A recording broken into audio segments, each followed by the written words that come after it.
You read this headline, you think, God, that's so fucked up of a cop, and you think you know what's going on, but you fucking don't. In Louisiana, an ex-teacher has pleaded guilty to crimes against children, which included putting her husband's sperm in cupcakes that were given to children to eat in her classroom. Cynthia Perkins, you see her there, cut a deal that will have her testifying against her ex-husband, the man you see there, Dennis Perkins, a former Livingston Parish deputy sheriff in Louisiana that's close to Baton Rouge. He's also charged with dozens of sex crimes, including child porn and rape. Yeah, it's kind of crazy how they just snuck that last part in there. It's not just the cop got 100 years for serving kids semen-cupcakes. He also raped, sodomized, and kidnapped the kids of his wife's classroom, who also happens to be a teacher.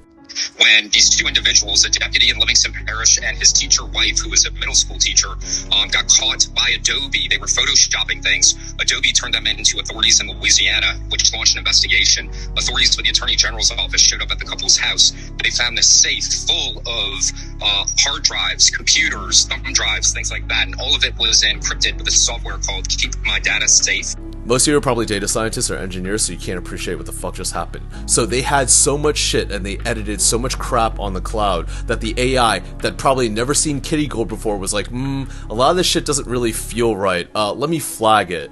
Like, take a step back and think for a second. Like, I have a 32 gig iPhone and I haven't even used up half the storage yet, and I make videos every fucking day. They've got hard drives of kids being abused, and they're the ones that are doing it. And on top of that, it's a teacher and a cop. It's like the two people you're supposed to be able to trust with their children, right?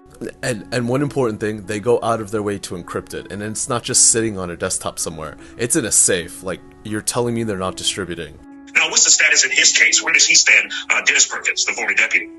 So he is able to go to trial sometime this summer. I'm told that they have some evidentiary issues that they're now trying to work through.